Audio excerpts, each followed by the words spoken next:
"You can't sit here, sweetheart. That table isn't for you."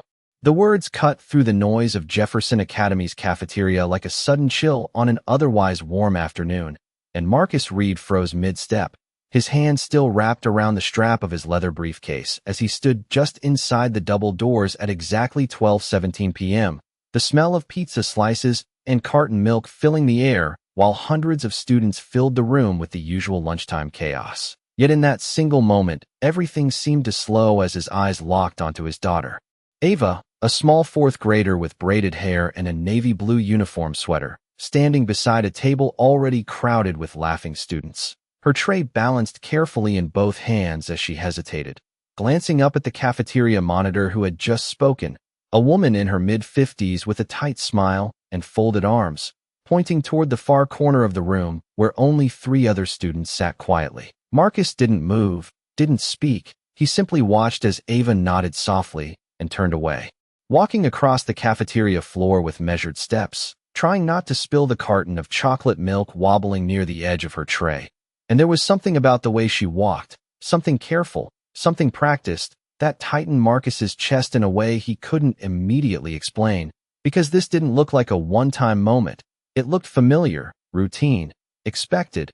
Ava reached the corner table and sat down without protest, her shoulders slightly hunched as she picked at her food. While laughter erupted from the larger tables near the center, Marcus remained still, leaning slightly against the wall as if he were just another parent visiting during lunch. His charcoal button-down shirt and dark jeans simple enough to keep him unnoticed. No one paid him any attention, not the staff, not the students, and he preferred it that way, because what he was seeing now mattered more than introductions. A boy at Ava's table whispered something to her, and she gave a small smile, but Marcus noticed something else. The other 3 students seated there all looked similar in one quiet detail. They were all black, scattered in the corner, while the rest of the cafeteria flowed with movement and chatter. Marcus's grip tightened slightly on his briefcase. He glanced at the clock above the milk cooler, 12:18 p.m. Just 1 minute had passed since he walked in. Yet already something felt wrong.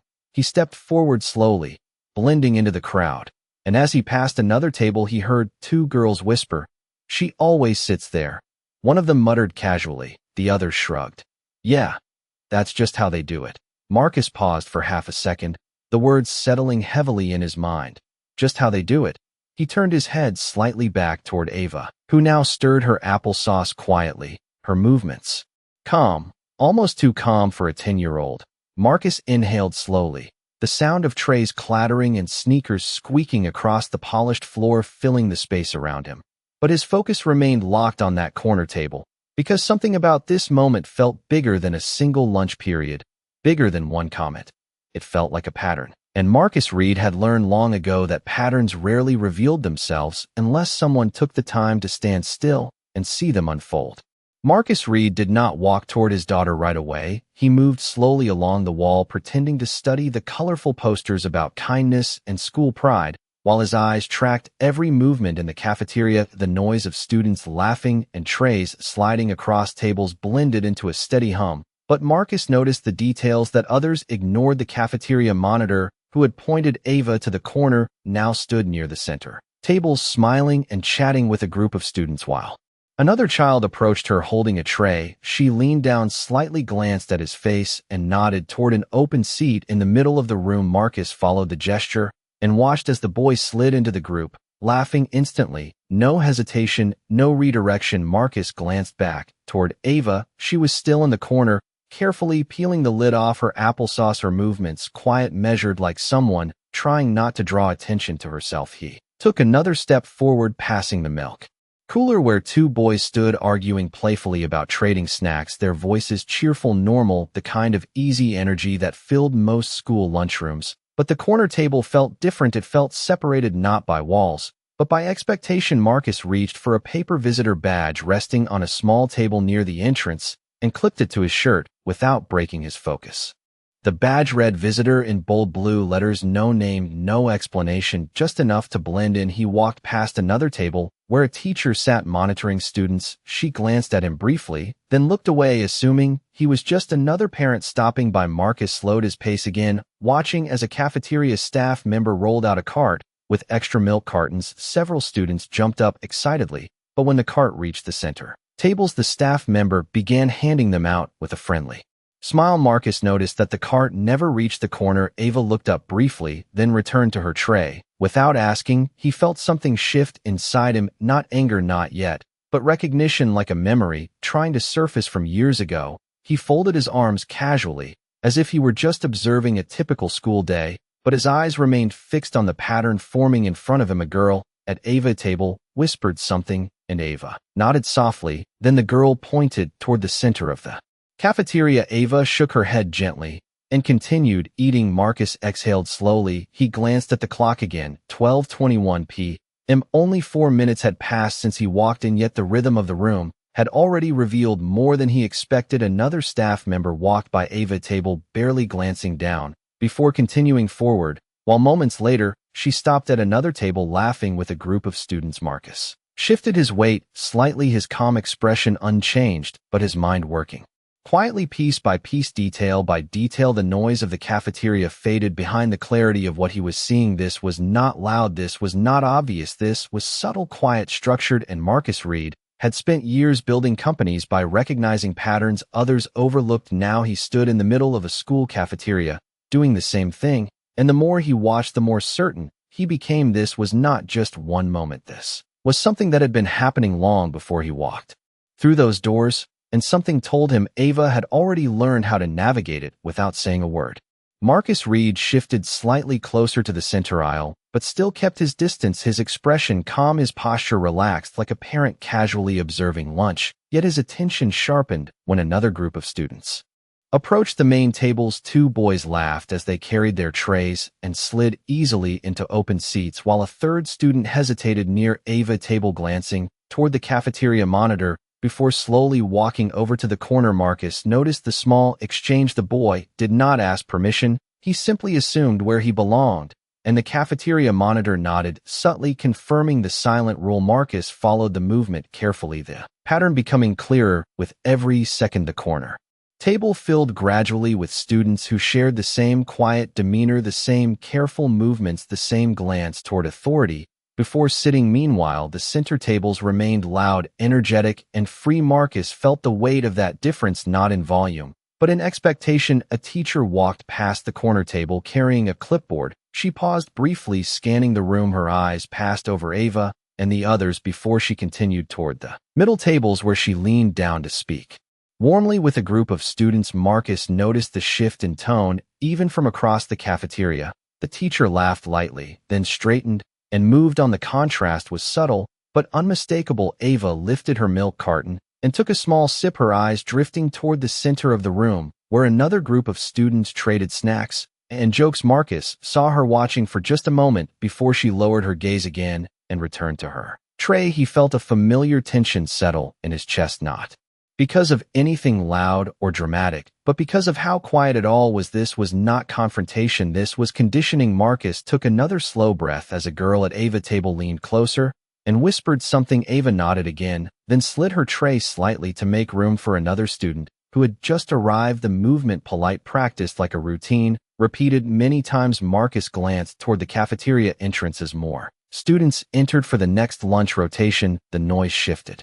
slightly, but the structure remained the same. Students filled the center first, laughter rising, chairs scraping, while the corner remained an afterthought until a staff member gestured toward it again. Marcus watched as a younger boy hesitated near the main tables, holding his tray, uncertain, before the cafeteria monitor stepped forward, gently guiding him toward the corner. The boy obeyed quietly. Marcus felt the pattern lock into place.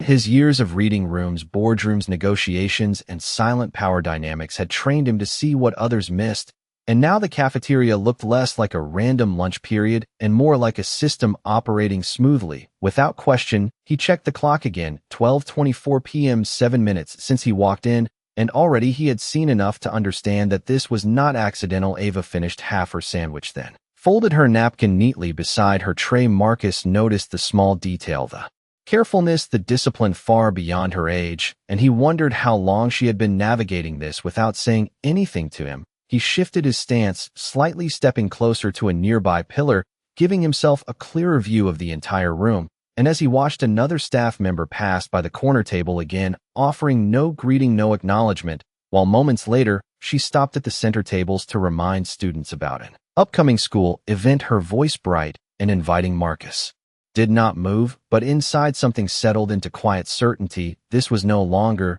just observation, this was confirmation, and the more he watched, the more he realized that what Ava had learned here was not just where to sit, but how to shrink into the background. And Marcus Reed knew that once a child learned that lesson, it did not stay in the cafeteria, it followed them everywhere.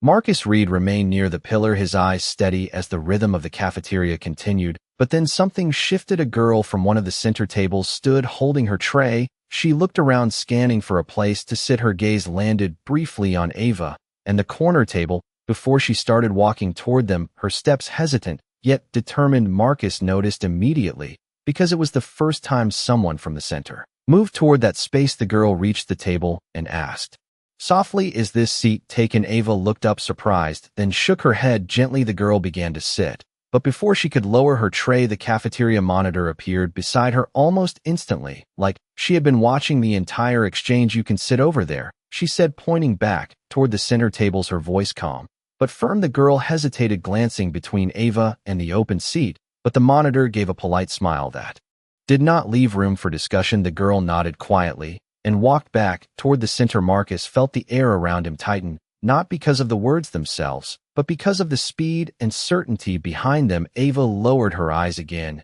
and returned to her food, as if nothing had happened. Marcus shifted slightly closer, now blending into a group of parents who stood near the wall. A boy at the corner table leaned toward Ava and whispered something. Marcus strained slightly to hear. "This happens every day," the boy said quietly. Ava gave a small nod, not surprised, not upset, just accepting. Marcus felt the words settle heavily in his mind. Every day. The cafeteria noise continued, but those two words echoed louder than everything else. A teacher walked by moments later and glanced briefly at the table before continuing forward. Without stopping, Marcus noticed how quickly authority moved past the corner while lingering near the center. The difference subtle, yet unmistakable. Ava picked up her sandwich again, but her movements slowed as she looked briefly toward the center tables where the girl who had tried to sit with her now laughed with another group. Marcus noticed the glance, the quiet curiosity, followed by resignation. He inhaled slowly, his calm expression unchanged, yet inside something shifted deeper than observation. This was no longer just a pattern, it was confirmation from the children themselves. Marcus checked the clock. Again, 12:27 p.m., 10 minutes since he entered, and the picture had become clear. Another staff member approached the center tables, reminding students about an upcoming field trip, her voice cheerful, inviting. Marcus watched as hands raised eagerly, questions filled the air, but the announcement never reached the corner table. Ava and the others continued eating quietly outside the circle of excitement. Marcus folded his arms loosely, his posture still relaxed, yet his mind steady, focused. He had seen enough to understand the structure of the room, the unspoken rules, the quiet separation that no one acknowledged aloud, and yet everyone followed. Another whisper drifted from the corner, this time from the same boy. "Sometimes they tell us to wait until everyone else sits first." Ava nodded again, her voice barely audible. "Okay." Marcus felt the final piece settle into place, not loud, not dramatic, just quiet certainty, the kind that came from watching long enough to see the truth unfold without interruption. He remained still for another moment, his eyes fixed on Ava as she folded her napkin neatly beside her tray. Again, the carefulness, the discipline, the quiet adaptation, and Marcus Reed understood something in that instant. His daughter had already learned how to move inside a system that expected her to take up less space, and that realization left him standing there motionless as the cafeteria buzzed around him, unaware that everything had just changed. Marcus Reed exhaled slowly as the cafeteria noise carried on around him, but his attention sharpened again when a cafeteria staff member began collecting trays from the center tables. First, her movements quick and friendly, she leaned down smiling at students, asking if they were finished. Her tone warm and encouraging. Marcus followed her path carefully as she moved table to table, offering reminders about dessert choices and extra fruit cups. Then she turned toward the corner, her pace slowed slightly. And when she reached Ava's table, she did not lean down, she simply glanced at the trays and reached toward one of the students. "This one is for the next group," she said quietly, lifting a wrapped cookie from the tray before the student could respond. Ava looked up briefly, her eyes following the cookie As it disappeared onto the cart, the staff member did not make eye contact. She moved away. Without another word, Marcus felt something tighten in his chest, not anger yet, but recognition. Again, Ava lowered her gaze and picked up her milk carton, her movements calm, controlled, as if moments like this had become routine. The boy beside her whispered, "They do that sometimes." Ava nodded softly. "It is okay," she replied, her voice quiet. Marcus heard the words clearly, and something inside him shifted deeper than before. "It is okay." The phrase lingered in his mind because it sounded less like reassurance and more like acceptance. Marcus glanced around the cafeteria. The center tables now buzzed with excitement as another staff member rolled out a tray of fruit cups. Students raised their hands eagerly, and the staff member laughed, handing them out one by one. The cart stopped at nearly every table, except the corner. Marcus watched as Ava noticed, but did not react. She simply folded her napkin again and adjusted her tray neatly in front of her. Marcus inhaled slowly, his calm expression unchanged, yet his mind traveled briefly to a memory he had not thought about in years. He was 9 years old, sitting in a school cafeteria much like this, one holding a tray, two carefully watching other students receive seconds while he waited quietly, unsure whether he was allowed to ask. He remembered the same careful movements, the same quiet acceptance, the same feeling of shrinking. Without realizing it, Marcus returned to the present, his eyes still fixed on Ava. The clock now read 12:31 p.m. 14 minutes since he walked in, and the lunch period moved toward its final stretch. Students at the center tables began laughing louder, packing their bags early, while the corner table remained composed, finishing quietly, as if following an unspoken rule. Ava finished her sandwich and stacked her items neatly. Marcus noticed how she checked the table before standing, making sure nothing was left behind. The discipline beyond her age, the adaptation beyond her years. A teacher approached the center tables again, reminding students about an upcoming assembly. Her voice animated, inviting, hands raised once more, but the announcement never reached the corner. Ava stood slowly, lifting her tray and waiting until the center tables began moving before stepping forward. Marcus understood the final piece. Then this was not just about where she sat, it was about when she moved, how she spoke, how she existed within the space. And Marcus Reed felt the weight of that realization settle quietly as he watched his daughter walk toward the tray, return line, her posture calm, her expression composed, like someone who had already learned to navigate a system that expected her to take less and ask for even less. Marcus Reed watched as Ava stepped into the tray, return line, her movements patient, measured, as she waited behind a group of students laughing about a math quiz. She stood quietly, holding her tray with both hands, her eyes drifting toward the exit doors where sunlight filtered through tall windows. Marcus shifted from the pillar and began moving slowly in her direction, blending into the small crowd of parents and staff near the back wall. He did not rush. He did not call her name. He simply closed the distance step by step, his expression calm, but his mind steady with the quiet certainty that had formed over the last 15 minutes. Ava reached the front of the line and carefully placed her tray onto the conveyor belt. The cafeteria worker gave a brief nod without looking up, and Ava stepped aside, waiting for the others from her table. Before walking toward the exit, Marcus noticed that detail, too. She did not leave alone. She waited, making sure she moved with the group, as if following another silent rule. The boy beside her whispered something, and Ava nodded again, her calm composure never breaking. Marcus stopped a few feet away, now close enough to see the small crease in her uniform sleeve and the way she adjusted her backpack strap before stepping forward. He felt the weight of the moment settle quietly, not dramatic, not loud, just a father realizing something. He could no longer ignore. Ava turned slightly, and her eyes landed on him for the first time. Surprise flickered across her face, followed quickly by a warm smile that seemed both happy and cautious. "Dad," she said softly, her voice carrying just enough to reach him. Marcus returned the smile, his tone gentle. "Hey, kiddo," he replied, stepping closer. She glanced briefly around, as if checking whether she was allowed to pause before continuing. The small habit did not escape him. Marcus bent slightly to her level. "How is lunch?" he asked. Ava nodded. "It was good," she answered automatically, then added quietly, "I had pizza." Marcus noticed the simplicity of her response, the absence of complaint, the practiced normalcy. He looked toward the corner table, then back at her. "Did you sit with your friends?" he asked. Ava nodded again. "Yes, we always sit there," she said, pointing casually toward the far corner. Marcus followed her gesture, his expression calm. "We always sit there," he repeated softly. Ava shrugged lightly. it is quieter," she explained, her tone matter-of-fact. Marcus nodded slowly, understanding that children often learn to explain patterns in ways that felt harmless. Another group of students passed by laughing loudly, and Ava stepped slightly aside to give them space. Marcus noticed the movement.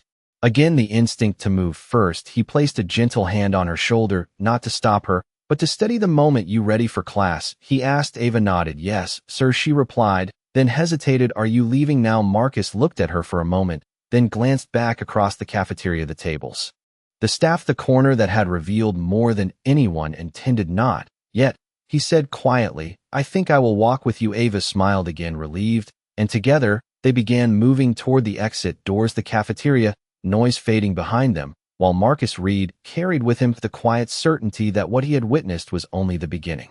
Marcus Reed walked beside Ava through the wide hallway. Just outside the cafeteria, the sound of sneakers echoing softly against polished floors while students moved in clusters toward their next classes. Lockers slammed gently, voices blended into a steady rhythm of school life. Ava adjusted her backpack strap again and glanced up at him. "You came early today," she said quietly. Marcus nodded. "I had a meeting nearby," he replied, his voice calm but thoughtful. Ava smiled slightly. "That is nice," she said, and for a moment they walked in silence. Marcus observed the hallway walls decorated with student artwork, bright colors, handwritten quotes about kindness and inclusion, yet the images now felt different to him, not false, but incomplete. He slowed his pace slightly as they approached the intersection near Ava's classroom. A teacher stood nearby greeting students with a cheerful smile, but Marcus noticed how Ava stepped closer to the wall instinctively, making space for others to pass before she moved forward.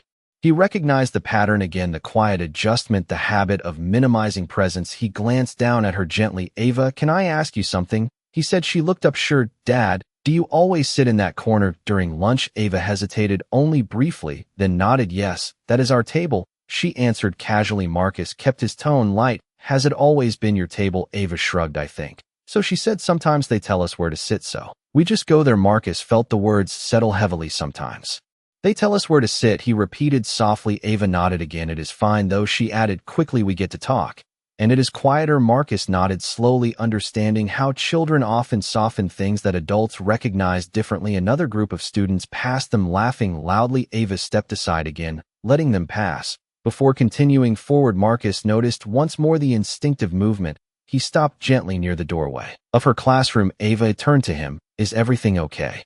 she asked. Marcus smiled warmly. "Everything is fine," he said, then added softly, "I am glad I came today." Ava smiled back. "Me too," she replied. The classroom door opened, and students began filing inside. Ava took a step forward, then paused, looking back at him. "Are you going now?" she asked. Marcus glanced down the hallway, then back at her. "Not yet," he answered quietly. "I think I will talk to someone before I leave." Ava tilted her head, curious, but nodded. "Okay," she said before stepping into the classroom. Marcus watched her walk inside, her posture calm, her expression composed as she found her seat. Without hesitation, he remained standing outside the doorway for a moment, the hallway gradually clearing around him, the quiet certainty settling deeper than before. Marcus Reed turned slowly toward the administrative office at the far end of the corridor, his footsteps measured steady as he walked past rows of lockers and framed photos of school achievements. The air calm, the moment quiet, but his decision already made, because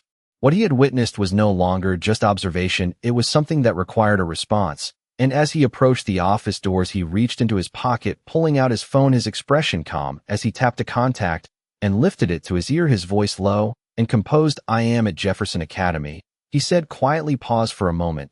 Then he added, "I think it is time we review the partnership and the diversity initiatives." Another pause, his gaze steady toward the office door. "Yes," he continued, "I will be here for a while." Then he ended the call and stepped forward, pushing open the door with the same calm presence he had carried since the moment he walked into the cafeteria, unaware that the quiet father who had just witnessed lunch was about to change everything.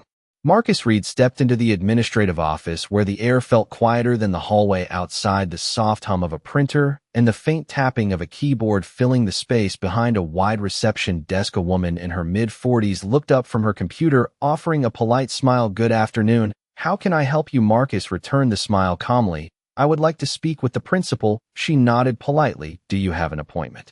Marcus shook his head. "Not today, but I believe he will want to make time." She studied him briefly, then glanced at her screen.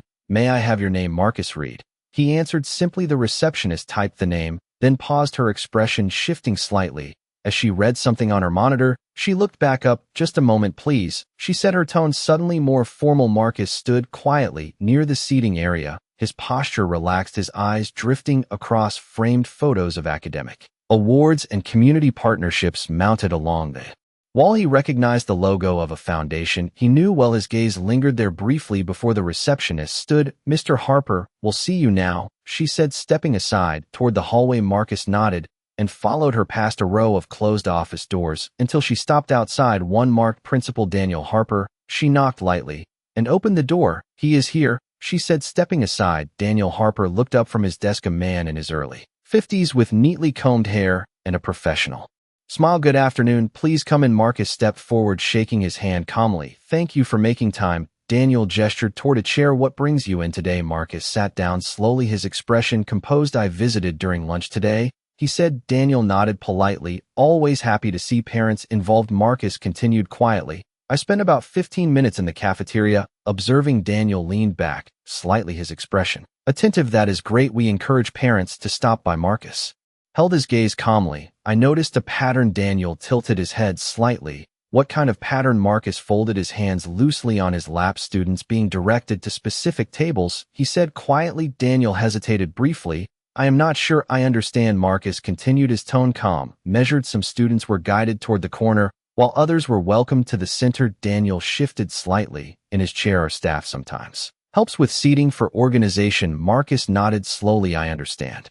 But I also noticed it was consistent." Daniel remained silent. Marcus continued, "I also heard a student say it happens every day." Daniel straightened slightly. "Well, I would need to look into that." Marcus reached into his pocket and placed his phone gently on the desk, not as a threat, but as a quiet signal. "I already started that process." Daniel glanced at the phone, then back at Marcus. "I see." Marcus leaned back slightly, his expression unchanged. "I believe this is something important." Daniel nodded slowly. "Yes, of course. We take these matters seriously." Marcus paused briefly, then added softly, "My daughter is in 4th grade here." Daniel smiled politely. "That is wonderful. What is her name?" "Ava Reed," Marcus replied. Daniel nodded, typing briefly, then stopped, his expression shifting as recognition flickered across his face. "Reed," he repeated quietly. Marcus held his gaze calmly. "Yes." Daniel leaned back slightly, his posture more cautious. Now Marcus continued in the same calm tone, "I also wanted to discuss the partnership between Jefferson Academy and Reed Community Foundation." Daniel blinked once, the room falling noticeably quieter as the weight of the name settled between them. Marcus Reed remained composed, his voice steady. "I believe it is time we review how that partnership is being reflected inside the school."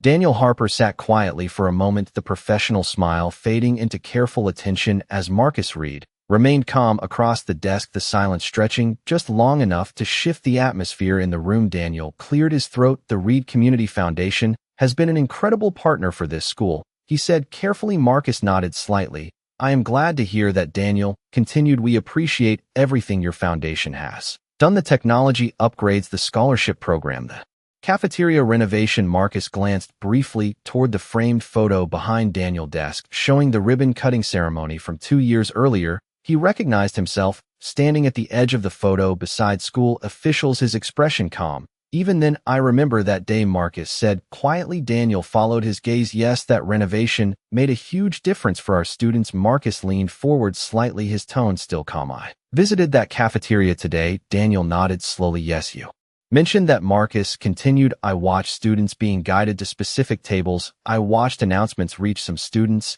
and not others. I watched small patterns repeated." Quietly, Daniel shifted in his chair, his hands folding together. "I understand your concern." Marcus held his gaze. "I also heard a student say it happens every day." Daniel inhaled slowly. "That is something we would need to investigate." Marcus nodded. "I agree." He paused briefly, then added softly, "My daughter has learned to accept it."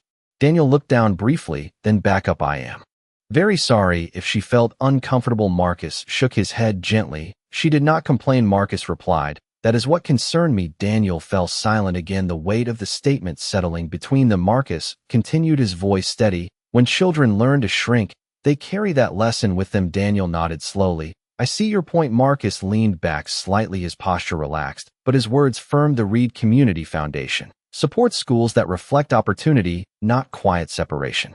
Daniel straightened slightly. We absolutely believe in that. Marcus nodded. I know, that is why I wanted to speak with you first. He paused, then added quietly, I have already asked my team to review our partnership with Jefferson Academy. Daniel blinked, once his expression careful. I understand, Marcus continued calmly. I am not here to threaten anything. I am here as a father. Daniel nodded again. We appreciate that. Marcus stood slowly, adjusting his jacket. I believe this school can do better. Daniel stood. As well, we will look into this immediately. Marcus extended his hand calmly. I hope so. Daniel shook his hand firmly. Thank you for bringing this to my attention. Marcus nodded, once then turned toward the door, his steps measured and calm as he left the office, the hallway quieter. Now, as classes continued behind closed doors, he walked past the same framed photos, the same banners about inclusion, but now the space felt different, not because anything had changed yet, but because something had begun. Marcus paused briefly near a window overlooking the courtyard, sunlight stretching across the grass, students visible in the distance, moving between buildings. He reached into his pocket and glanced at his phone. A message appeared from his team, confirming the review process had started. Marcus slipped the phone back into his pocket, his expression calm as always, but his eyes steady, because he had not raised his voice, he had not made a scene, he had simply watched, listened, and spoken, and sometimes that was all it took to change everything, not through anger, not through confrontation, but through quiet certainty. And as Marcus Reed walked toward the exit of Jefferson Academy, the school continued its afternoon, unaware that the father who had quietly observed lunch had already raised the standard for what dignity should look like for every child who walked through those doors.